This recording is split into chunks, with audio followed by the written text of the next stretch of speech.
Hi and welcome to Heather's house. Today we're going to learn how to make some southern food, in particularly a traditional southern breakfast that I was raised on. It is hoe cake and tomato gravy.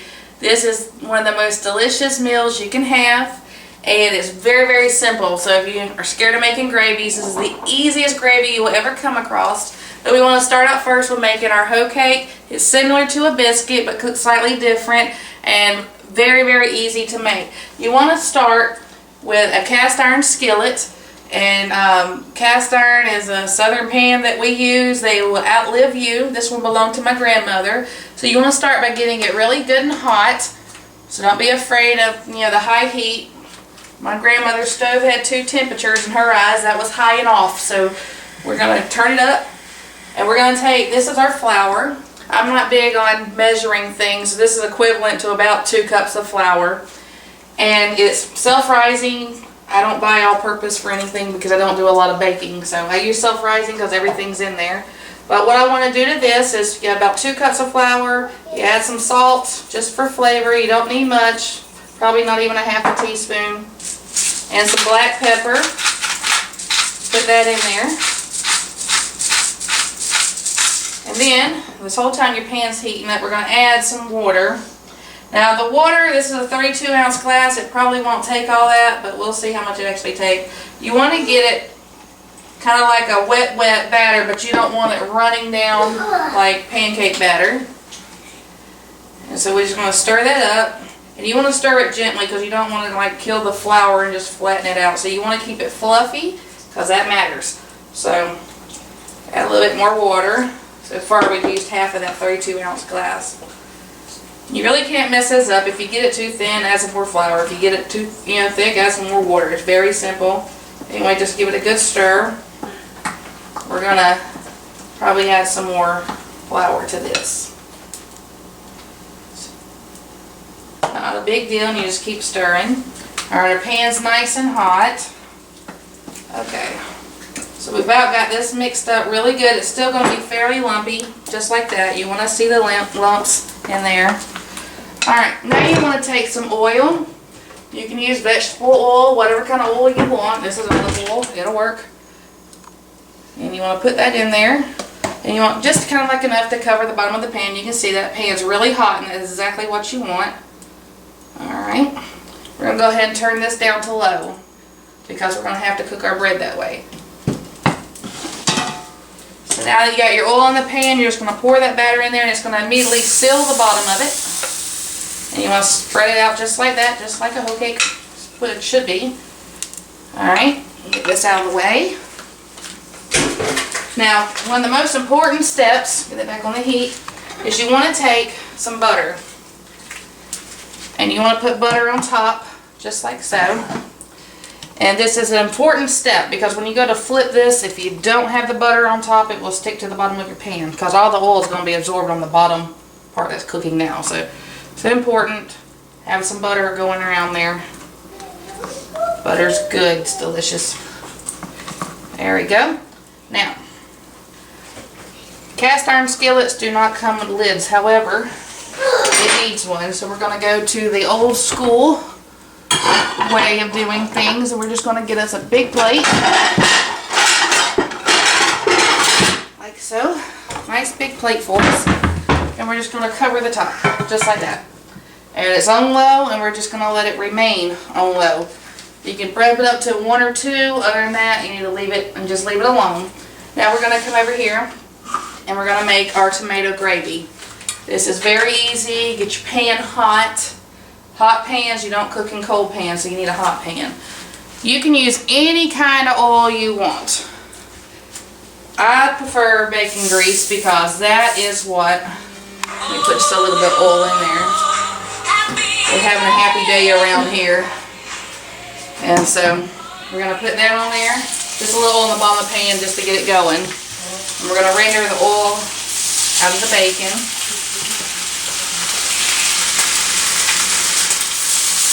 And that's just going to cook up nice and golden brown. Just like so.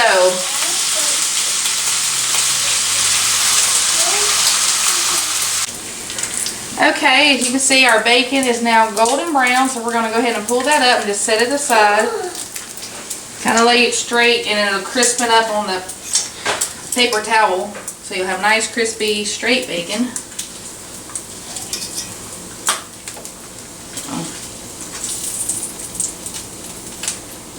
Just like so.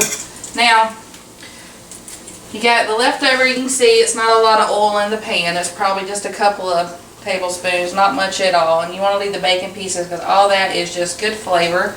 Now we're going to go to a very important step of our tomato gravy. We are going to, you got your pan good and hot, we're going to salt the grease. It's important you salt the grease first, because if you don't, your gravy is going to go and it's going to be lumpy and you're never going to get the right consistency. So put some salt in there and that'll start breaking down the grease, and you can go ahead and add some pepper to it if you want to. You don't have to worry about nothing. You'll have your seasonings in there. Now you want to add, this is roughly about 2 heaping tablespoons of flour, just enough to cover the grease. You don't have to go crazy with it, just like that. Now take a whisk, and you got your pan nice and hot, and you're going to make this as a roux. And you want to stir this till it gets good and brown, and stir it good and get the lumps out. This is where all the lumps come out of the gravy. If you don't get them out here, they will be in your gravy. So I like to use a whisk because it scrapes the bottom really well. And you see how it's browning very quickly. This should not take very long to make. Don't turn it on a low heat. You'll be there forever for absolutely no reason. This browning is the good flavor that's going to be a part of your gravy.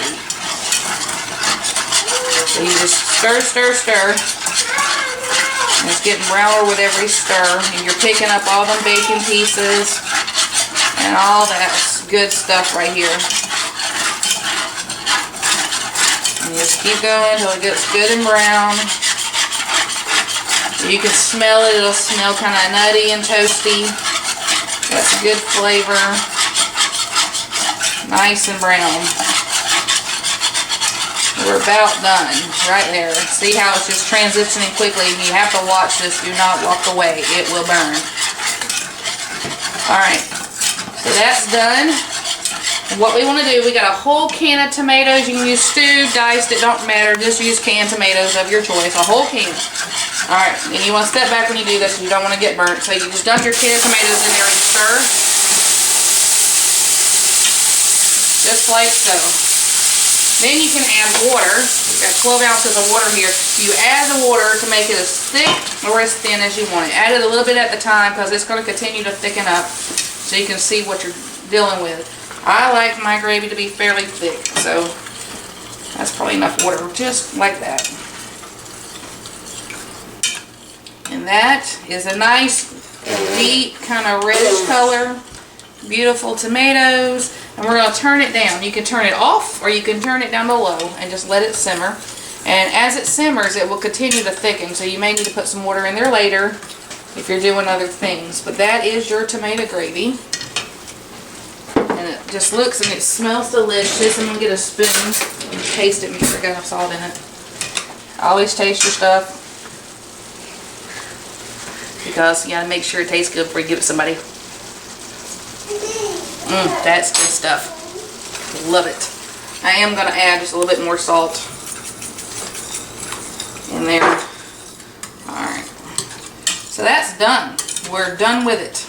Now we're going to check our hoe cake and see if it's not ready. And the good thing about this, you know, if it gets a little cool while you're waiting on your hoe cake, well, you can turn it right back on and heat it back up. It'd be fine. So I'm going to go ahead and just turn that off. Now we got our hoe cake. And it's going to look something similar to that. And you can see the butter is already melted, and that's when you tip it over, it's just going to dump oil right on the bottom of your pan so it doesn't stick. Let me get me a nice spatula. Cast iron skillet handles can get hot, so be aware of that before you go grabbing one. Now, you can see it's the size of the pan, so you kind of want to get your spatula under there, just like so. And hopefully this won't break when I turn it. And you want to flip it over just like that. That's how you flip a hoe cake. And it's nice and golden brown on top. Nice crispy crust. And it's just delicious. And we're just going to cover it back up. And just let it cook for probably less than 5 minutes. And then we'll come back and we'll plate it up for you. Okay, we're going to check our hoe cake. It should be just about done. And again, this plate is hot, so I mesmerize my children every day with being able to touch hot stuff. So don't burn yourself. Nice and golden brown, and the goal is it should be golden brown on the bottom. We're going to go ahead and turn it off and pick it up. You got to get up under it. And it is brown on the bottom. So pick it up just like that and put it on our plate. So we're good with that. Now you want to take a nice knife, like so. And you cut this just like you would a pie. Start in the center. Nice and hot. Just cut you out a slice.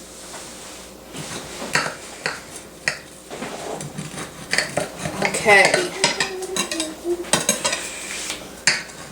We have a bacon thief. He steals my bacon. Alright, so you put that right there on the plate.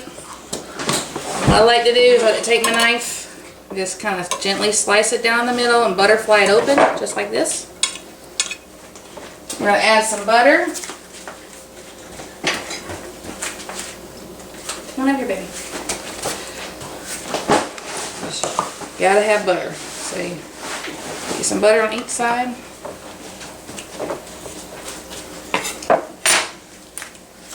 And now it's time for the main event. Let's slap some tomato gravy on it. And you can see this just looks wonderful and nice and the perfect thickness. And you just want to spoon it right over the top. And don't be shy, because that gravy is just going to soak down into that hoe cake like something special. And we're going to serve it with a side of our bacon. And there you have it, hoe cake and tomato gravy with a side of bacon.